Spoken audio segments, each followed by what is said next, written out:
Saudara-saudara, di malam Natal ini pembacaan Alkitab ditetapkan oleh Majelis Sinode menurut kitab Yesaya pasal 9 ayat 1 sampai ayat yang ke-6.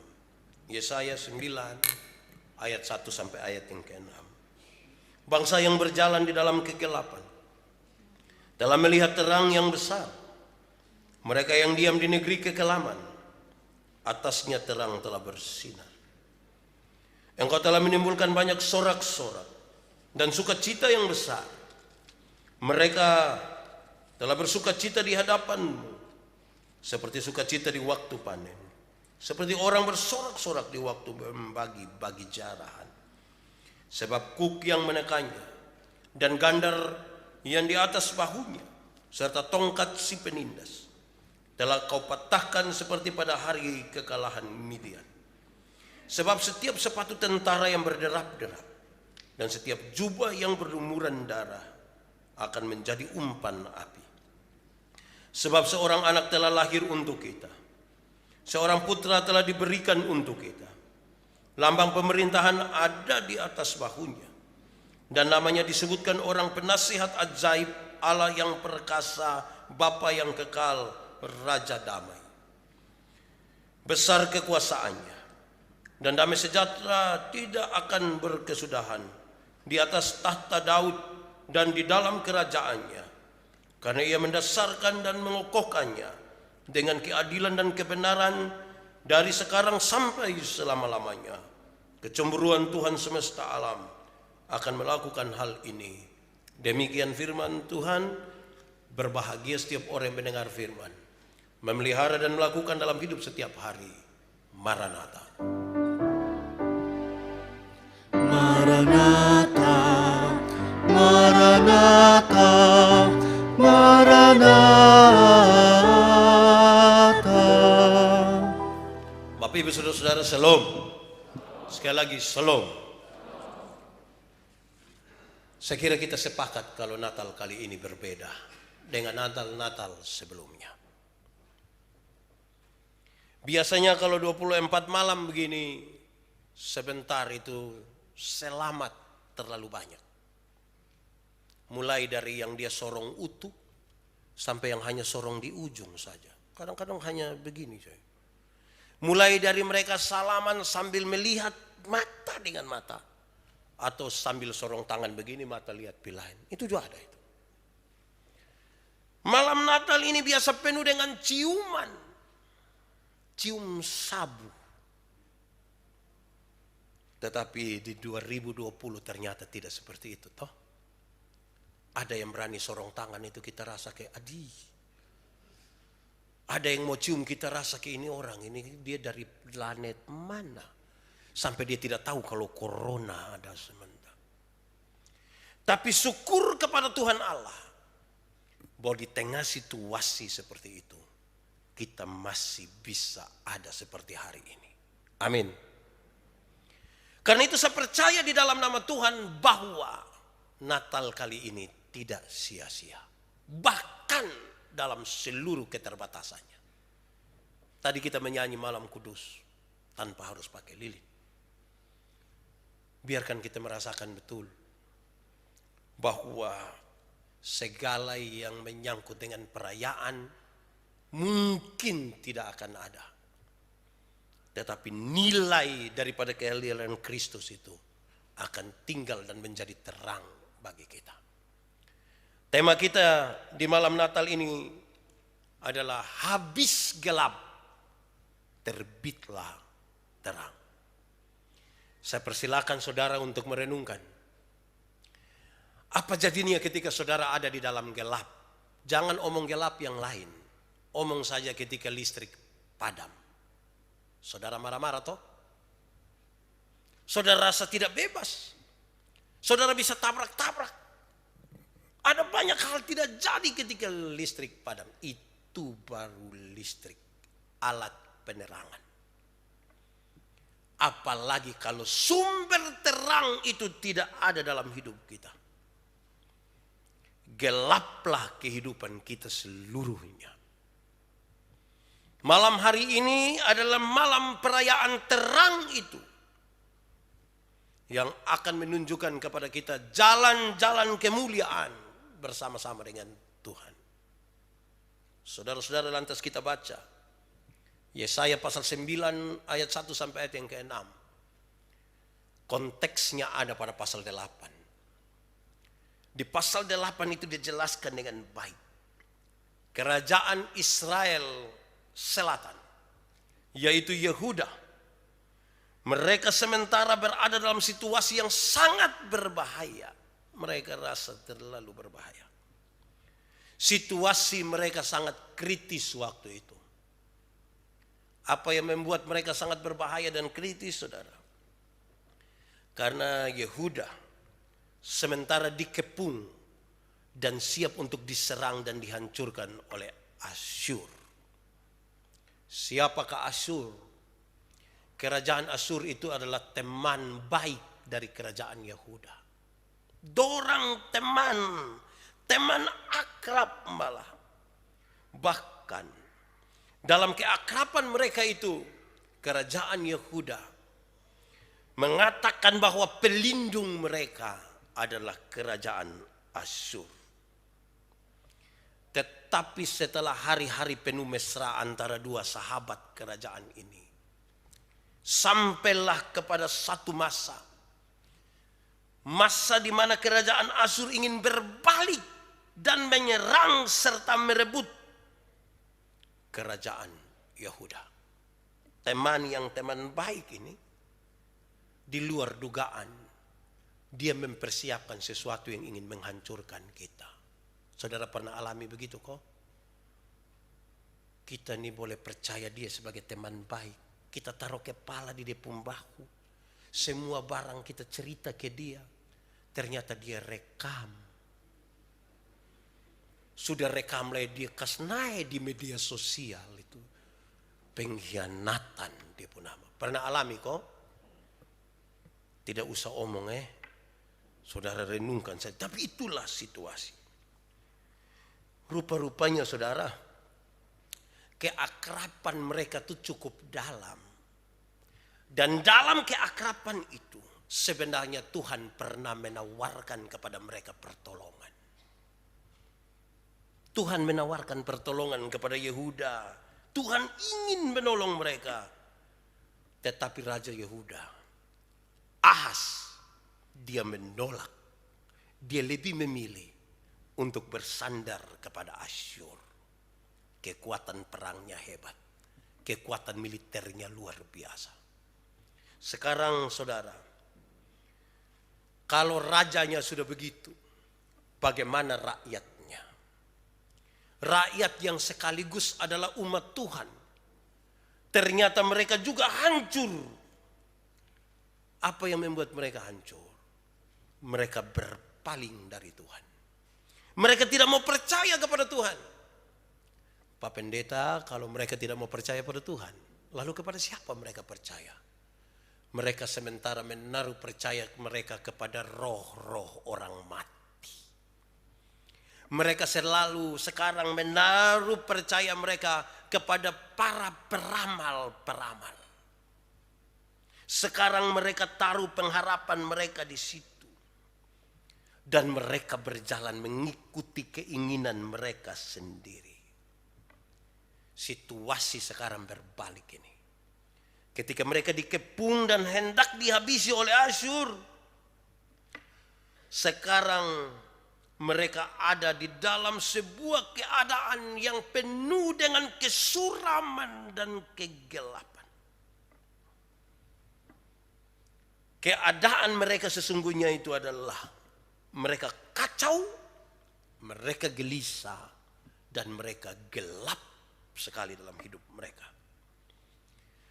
Dalam situasi kacau, gelisah, gelap, putus asa, sedih, tidak berdaya.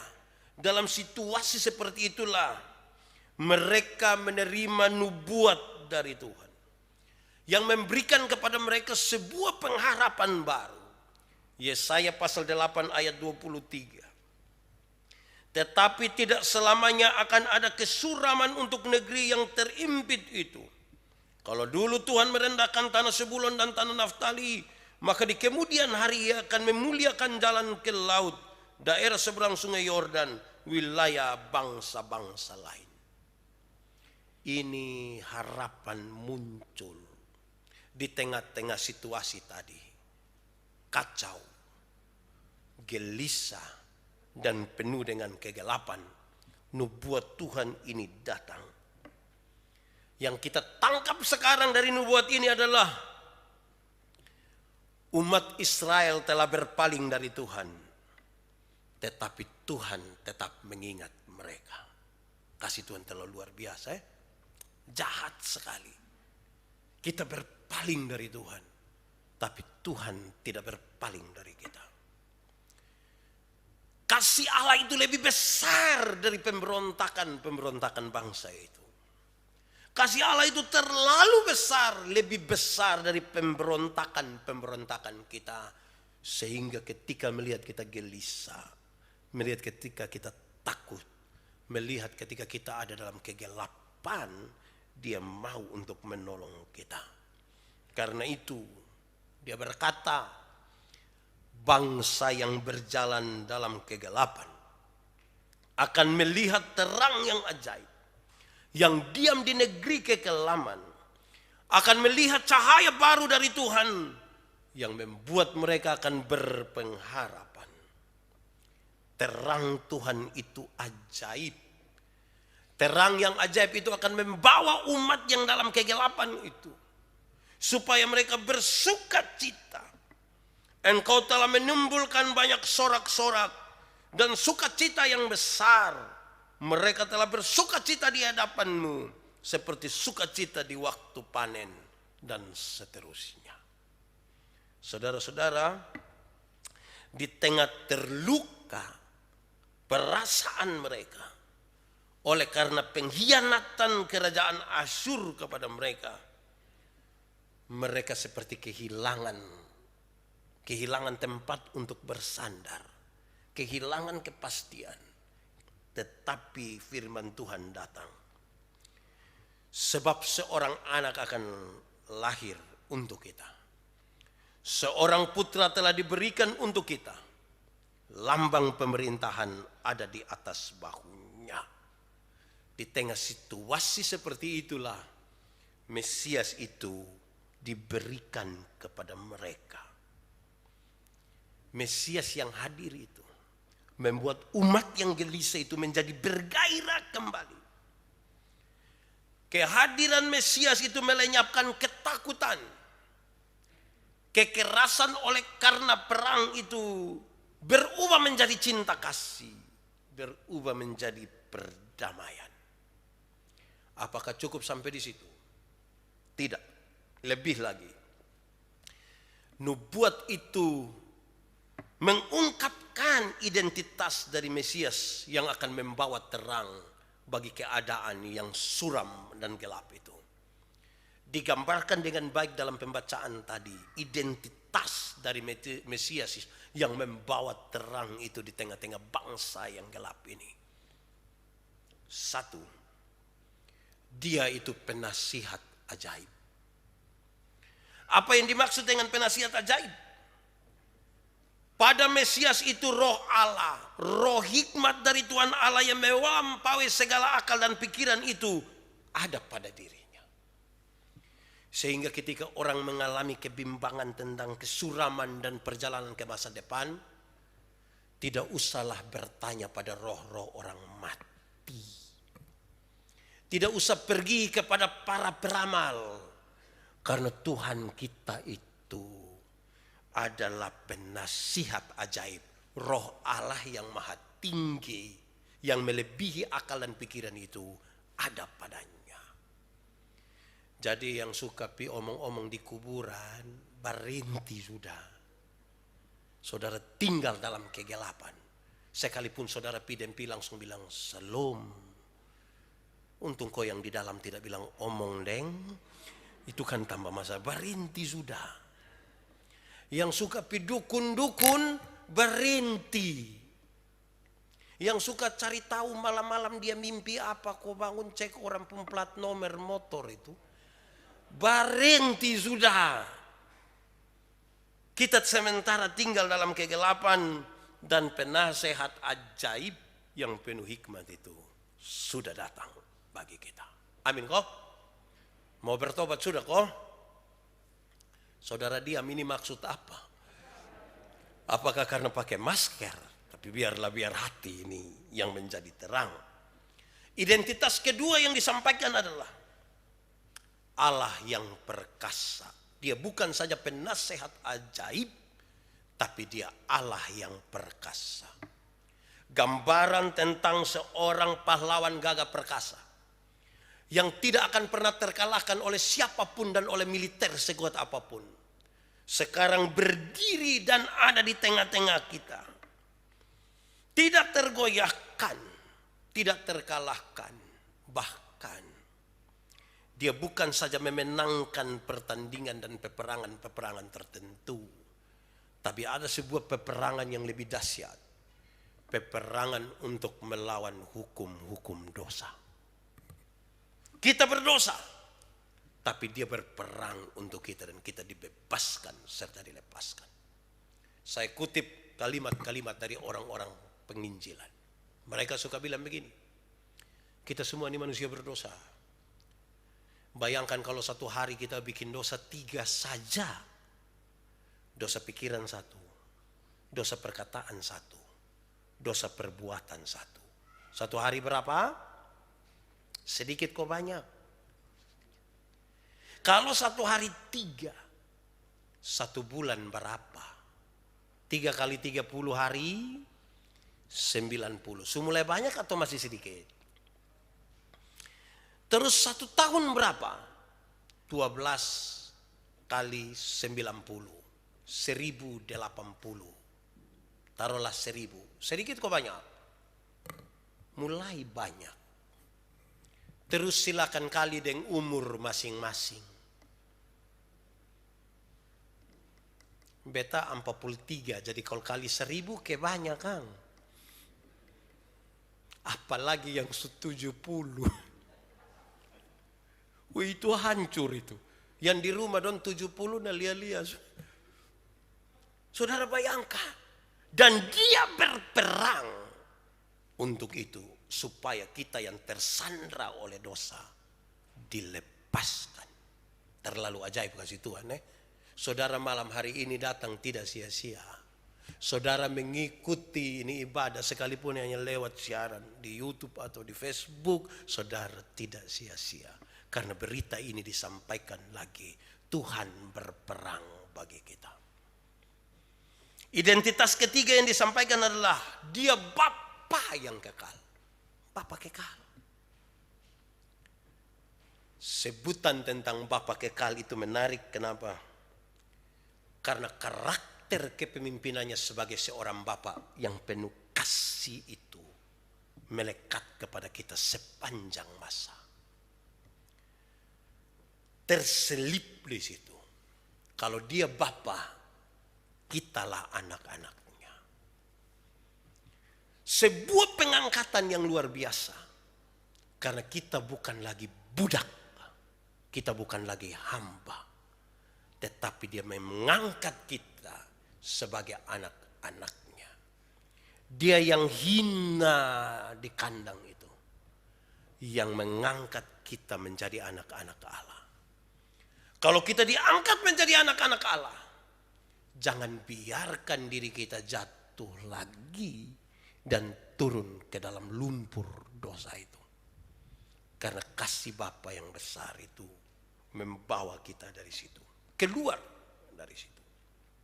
Saudara, identitas yang terakhir adalah dia Raja Damai.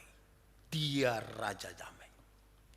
Menciptakan sebuah kedamaian, sebuah damai sejahtera yang utuh. Utuh secara jasmani dan utuh secara rohani. Dia membawa kita pada pendamaian bersama dengan Tuhan. Bersama dengan sesama. Dengan diri sendiri. Dengan alam semesta. supaya mereka yang tiap-tiap hari menonton di hadapan mereka tentang perang, penumpahan darah, pembunuhan, tontonan setelah Kristus ini hadir, tontonan mereka berubah. Bukan lagi perang, bukan lagi penumpahan darah, tetapi tontonan perdamaian. Pendeta Yandi berjumpa dengan Yesus malam ini dan dia didamaikan. Para majelis dan hamba Tuhan bertemu dengan Tuhan dan didamaikan. Masing-masing kita berjumpa dengan Tuhan malam hari ini dan didamaikan. Kita rame-rame pulang ini dalam pendamaian. Dan kita berjumpa dengan tiap-tiap orang dalam pendamaian. Tontonan-tontonan kita adalah tontonan penuh pendamaian.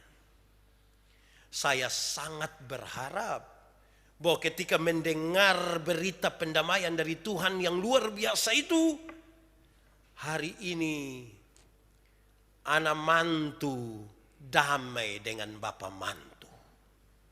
Bapak mantu dari Wenlasi, domba damai. Hari ini ipar-ipar damai. Makanya ipar bisa buka pintu. Saudara bayangkan kalau kita pulang dengan pendamaian. Betapa indah. Suami-suami yang kecewa, yang marah, istri-istri yang marah, orang tua yang marah, anak-anak yang marah dengan isi rumah. Malam hari ini saudara pulang dalam perdamaian, pendamaian dengan Tuhan. Natal itu telah membawa saudara keluar dari kegelapan, masuk ke dalam terangnya yang ajaib. Siap damai kok? Siap kok tidak? Kenapa saudara lihat saya? Kita butuh hati yang kuat sekarang. Ini malam Natal. Kita sudah dibatasi untuk tidak pikatumu orang lain. Kita hanya akan ketemu mereka di rumah. Tanpa ciuman yang penuh dengan kepalsuan. Tanpa jabat tangan yang penuh dengan kepalsuan. Ini dengan hati yang terang. Yang mau menyambut pendamaian dengan Tuhan. Dengan sesama. Dengan diri. Yang suka marah-marah dia pun diri itu berhenti sudah. Yang suka... Kadang-kadang kita ini suka apa kok dan kita pun diri. Tidak terima kita pun diri. Baru nonton film Ikatan Cinta, kita suka mau, tidak usah. Jadilah kita pun diri toh, terima kita pun diri. Tidak usah banding dengan tetangga, tidak usah banding dengan siapapun. Terima kita pun diri, terima kita pun keberadaan, terima kita pun pipi, terima kita pun hidung, terima kita pun semua. Aman toh. Berdamailah dengan alam semesta. Acara-acara Natal di luar kan tidak ada. Jadi siapa yang, kalau kami di kampung itu acara Natal berarti potong buang pohon dong. Bayangkan kalau 12 rayon bikin Natal, pohon 12 hilang. Dong mulai berdamai sekarang dengan alam semesta. Itu baik. Jadi saudara pulang sebentar berdamai. Sudah kok berita ini menjadi baik. Nah saudara-saudara, Pak Pendeta, saya ini hidup dalam terang. Saya hidup dalam terang, jadi saya kira ini yang belum dapat terang dong dengar sudah. Apakah memang begitu? Belum tentu. Pembacaan ini mengisyaratkan kepada kita tentang 4 kegelapan, 4 kesuraman hidup. Dan dalam kegelapan dan kesuraman hidup itulah Tuhan datang untuk mengeluarkan kita di situ, membawa kita kepada terangnya yang ajaib. 1, kegelapan kita adalah ketakutan. Situasi di mana mereka sementara terjepit itu kan bodoh dan ketakutan. Hati-hati dengan ketakutan saudara, karena ketakutan itu bisa mendatangkan dosa. Kita ini kalau sudah terlalu takut berarti bisa saraba ame dosa itu. Jadi kalau hari ini saudara ada dalam ketakutan, terang itu datang buat kita. Ketakutan itu adalah gelap. Pertama Yohanes pasal 4 ayat 18. Di dalam kasih tidak ada lagi ketakutan. Kasih yang sempurna melenyapkan ketakutan. Sebab ketakutan mengandung hukuman. Dan barang siapa takut, ia tidak sempurna di dalam kasih. Corona ini kan membuat kita penuh dengan ketakutan. bukan saja soal kematian, soal usaha, soal relasi, hidup yang penuh dengan kecurigaan, kita ketakutan. Teks ini memberi pikiran, kamu sementara berada di dalam kegelapan. Keluarlah demi nama Tuhan Allah, Yesus Kristus Juru Selamat yang saya sembah itu, dan dalam kekuatan Roh Kudus, aku berkata kepadamu, jangan takut. Tidak ada masalah yang lebih besar dari kasih Tuhan buat kita. Jangan takut. Gelombang masalah itu pasti ada. Tetapi jangan takut. Tuhan menyertai kita. Ini bukan sebuah pengharapan semu. Saya tidak sementara merayu saudara dengan gula-gula supaya saudara kemudian melupakan segala sesuatu. Tidak. Tetapi dalam iman dan percaya pada Yesus, Juru Selamat, bayi Natal, pembawa terang itu, saya berkata kepadamu, jangan takut. Tuhan pasti menyertaimu. Saudara, kesuraman dan kegelapan kita yang kedua adalah dikhianati. Asyur mengkhianati Yehuda. Ini sebuah kesuraman. Pernahkah saudara dikhianati kok? Pernah. Itu orang yang mengkhianati saudara ada duduk dengan saudara pun sebelah. Jangan lihat dia pemuka. Saudara akan merasa apa kalau dikhianati? Kecewa. Kecewa. Dikhianati itu buat kita sakit hati, kecewa. Kalau kece saja tidak apa-apa. Ini tambah wah. Kecewa. Wah itu sakit hati Kekecewaan itu saudara bisa membuat kebahagiaan kita hilang. Kekecewaan itu bisa membuat hidup kita gelap, suram, dan seolah-olah kita tidak lagi mau berjalan ke depan. Injil Matius pasal 11 ayat 6. Dan berbahagialah orang yang tidak menjadi kecewa dan menolak aku. Kecewa karena dikhianati. Kecewa karena kita merasa kok kita tidak dapat sesuatu. Beberapa di antara kita bahkan kecewa dengan Tuhan. Kita marah sama Tuhan. Kita membiarkan hidup kita jatuh dalam berbagai-bagai hal yang justru membuat kita semakin jauh dengan Tuhan sebagai bentuk kekecewaan kita kepada Tuhan. Tapi hari ini firman ini menegaskan kita sementara ada dalam kegelapan. Kalau kecewa itu tetap tinggal di dalam kita oleh karena kita dikhianati. Kita jadi tawar kalau orang kasih berkhianat kepada kita tuh ke tawar. Itu ke karmana kok. Saudara pernah dikecewakan kok? Saya lihat saudara ini muka kecewa semua ini. Pernah dikhianati itu, aduh, hati sakit betul. Tapi itu kegelapan dan Natal ini membawa saudara keluar dari situ.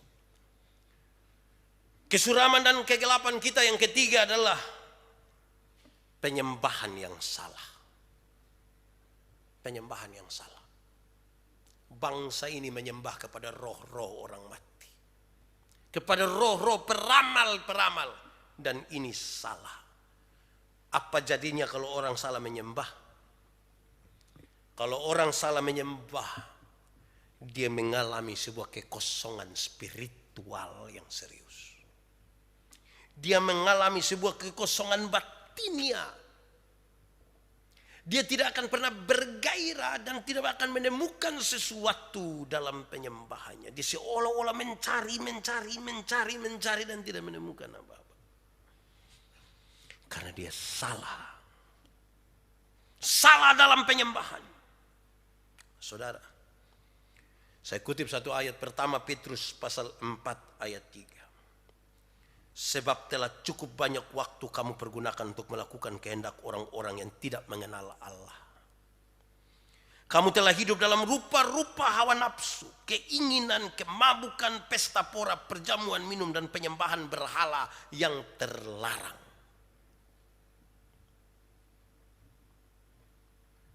Orang yang mengalami kekosongan spiritual memberikan dirinya kepada hal-hal yang disebutkan tadi. Tidak aman hidupnya. Pak Pendeta, saya merasa saya tidak pernah melakukan itu. Apakah aman? Belum tentu. Kenapa? Karena kita juga tidak berdamai dengan Tuhan. Beberapa orang tidak melakukan itu, tapi kita minta beribadah, dia tidak mau juga. Dia merasa persekutuan bukan hal yang baik. Dia merasa fokus kepada apa yang perlu dia kerjakan hari ini lebih penting daripada kita beribadah. Merawat persekutuan bukanlah panggilannya. Dan saya kira itu sebuah kesuraman dan sebuah kegelapan. Yang terakhir, kesuraman dan kegelapan kita adalah tempat berharap yang salah. Bangsa ini menaruh harapan mereka kepada kekuatan militer dari Asyur. Justru ini kesuraman. Kalau orang yang salah menaruh harap, apa yang akan terjadi dalam hidupnya? Dia tidak akan pernah punya masa depan yang baik. Saya kutip 3 ayat. Berkaitan dengan perjalanan Gemit Agape di tahun ke-51, kita ada dalam semangat tema ini. Saya kutip ayat-ayat ini, Amsal 23 ayat 18. Karena masa depan sungguh ada, dan harapanmu tidak akan hilang. Kristus sudah datang. Masa depan ada. Yang putus asa dong, berhenti. Masa depan ada, kan Kristus sudah datang. Yang kecewa dan putus asa dan tidak boleh pergi ke jembatan Liliba. Saudara tidak punya masa depan di sana. Yang kecewa dan putus asa, jauhkan mereka dari pisau. Kecuali kalau pisau cukur. Jadi jangan bawa kita hidup kepada hal yang tidak ada masa depan. Karena Kristus sudah datang. Masa depan ada. Harapan tidak akan hilang. Amsal pasal 24 ayat 14. Ketahuilah. Demikian hikmat untuk jiwamu. Jika engkau mendapatnya, maka ada masa depan. Dan harapanmu tidak akan hilang. Amsal 24 ayat 20. Karena tidak ada masa depan bagi penjahat, pelita bagi orang fasik akan padam. Kristus sudah datang. Jangan lagi jadi penjahat. Karena pelita orang fasik pasti padam. Tapi terang dengan Tuhan itu tidak akan pernah padam. Karena sekaligus dia akan memeteraikan kita. Memegang kita kuat-kuat dan tinggal di dalam terang. Hari ini saudara, di malam Natal yang syahdu ini. Malam Natal yang sangat berbeda dengan malam-malam Natal yang lain. Ada sejumlah dari kita ini ternyata tidak mampu dan tidak bisa berjumpa dengan keluarga-keluarga karena kita dibatasi. Mungkin ini malam yang penuh dengan perenungan tetapi penuh kekecewaan dan kesedihan serta kepedihan. Buka hati baik-baik. Biarkan terang itu datang, biarkan terang itu masuk. Mereka yang tinggal di dalam kekelaman, terang telah terbit atasnya. Biarkan malam hari ini menjadi malam yang penuh harapan. Maju bersama-sama dengan Tuhan. Karena Dia menuntun kita ke sorga. Ambil waktu sekarang. kita tunduk kepala di hadapan Tuhan. Kita angkat hati kita pada Tuhan. Tidak megah, tidak indah perayaan ini, tapi indah terang Tuhan yang ada di dalam hidupmu.